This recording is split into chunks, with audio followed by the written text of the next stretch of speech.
Bismillahirrahmanirrahim. Assalamualaikum warahmatullahi wabarakatuh. Di video kali ini saya akan menjelaskan tentang cara berkomunikasi efektif. Komunikasi merupakan proses penyampaian informasi dari komunikator kepada komunikan, di mana dalam komunikasi terdapat 5 komponen penting. Yang pertama, ada komunikator atau orang yang memberi pesan. Kemudian yang kedua, ada komunikan atau orang yang menerima pesan. Yang ketiga, ada pesan yang berisi informasi, ide atau gagasan. Yang keempat, ada media. Dan yang kelima, ada yang namanya feedback atau umpan balik. Nah, komunikasi efektif sendiri adalah komunikasi yang mampu menghasilkan perubahan sikap terhadap orang yang terlibat dalam komunikasi tersebut. Kalau menurut Harjana, pada tahun 2003 dia mengungkapkan bahwa sebuah komunikasi dapat dikatakan efektif apabila informasi dapat dimengerti dan difahami oleh si komunikan sesuai dengan apa yang ingin disampaikan oleh komunikator. Kemudian ditindaklanjuti melalui perubahan atau tindakan oleh si komunikan dan tidak ada halangan untuk hal tersebut. Tujuan dari komunikasi efektif adalah untuk mempermudah memahami informasi sehingga terciptanya feedback yang baik antara komunikator dan komunikan. Sebuah komunikasi dapat dikatakan efektif apabila terpenuhi 3 hal berikut. Yang pertama, dapat diterima serta dipahami oleh komunikan sebagaimana yang diinginkan oleh komunikator. Kemudian yang kedua, dapat disetujui kemudian ditindaklanjuti melalui perbuatan sebagaimana yang diminati oleh si pengirim pesan. Dan yang ketiga, tidak ada halangan yang berarti untuk menindaklanjuti pesan tersebut. Ada 5 prinsip dasar dalam komunikasi efektif. Yang pertama, respect. Respect berarti menunjukkan sikap hormat kita kepada lawan bicara.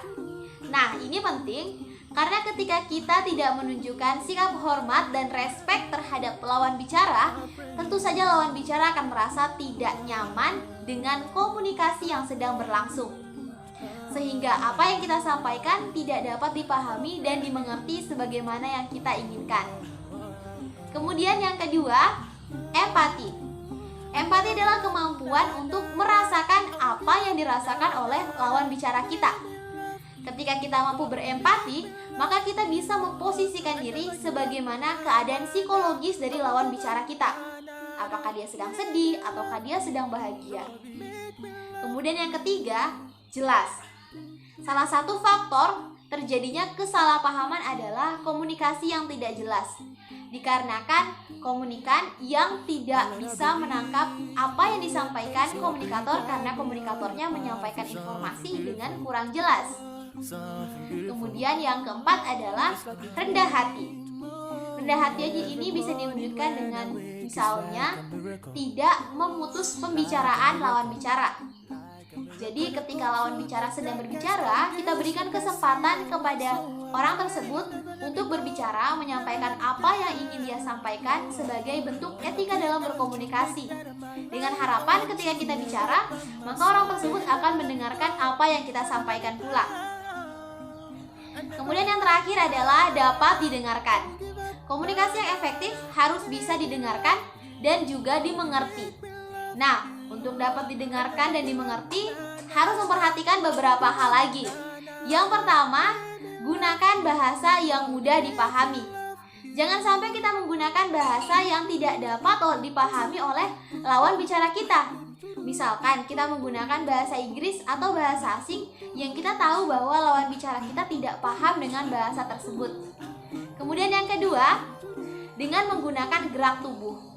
Jadi gerak tubuh, mimik wajah akan sangat membantu untuk memahami komunikasi atau memahami informasi yang sedang disampaikan. Selanjutnya adalah dengan tidak bertele-tele, dengan langsung pada poinnya, to the point, supaya pendengar atau komunikan tidak pusing dan tidak bingung dengan apa yang sedang kita sampaikan. Dan yang terakhir adalah dengan memberikan contoh atau ilustrasi. Contoh dan ilustrasi juga menjadi penting untuk membantu lebih memahami informasi yang disampaikan. Dalam komunikasi efektif, perlu diperhatikan beberapa etika. Yang pertama, jangan gunakan kata-kata yang kotor, kasar, atau mencaci maki. Karena tentu saja hal ini akan membuat lawan bicara kita menjadi tersinggung dan tidak nyaman. Apalagi apa yang kita sampaikan merupakan gambaran dari apa yang kita pikirkan dan apa yang kita rasakan. Kemudian yang kedua, jangan menyesatkan. Jadi pastikan apa yang kita sampaikan adalah informasi yang benar adanya dan bukan bohong, bukan rekayasa, bukan hoax. Yang ketiga, jangan mengganggu privasi orang lain. Jadi ketika kita berkomunikasi dan melihat bahwa orang tersebut atau lawan bicara kita tidak nyaman karena pembahasan yang kita sedang lakukan sudah mengganggu privasinya, maka bisa dialihkan dengan pembahasan lain sehingga lawan bicara tidak merasa terusik atau tidak nyaman. Yang keempat adalah tidak membongkar rahasia yang dipercayakan. Jadi ketika lawan bicara sedang menyampaikan sesuatu atau menyampaikan sebuah rahasia yang dipercayakan kepada kita, kita harus menjaga amanah tersebut untuk tidak membocorkan hal tersebut kepada orang lain. Kemudian yang terakhir adalah dengan memperhatikan budaya setempat. Karena ada beberapa bahasa atau gerak tubuh yang diterima satu tempat tapi tidak diterima di tempat lain. Misalkan saja kata cicing. Cicing ini kalau dalam bahasa Sunda artinya diam, tapi kalau dalam bahasa Bali artinya anjing.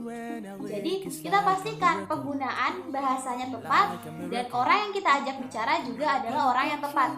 Jangan sampai kita salah menggunakan bahasa yang akhirnya menimbulkan kesalahpahaman atau konflik. Demikianlah penjelasan saya mengenai cara berkomunikasi yang efektif. Kurang dan lebihnya mohon dimaafkan dan semoga dapat bermanfaat bagi kita semua. Saya akhiri, wassalamualaikum warahmatullahi wabarakatuh. I won't give up, nah, nah, nah, let me love you.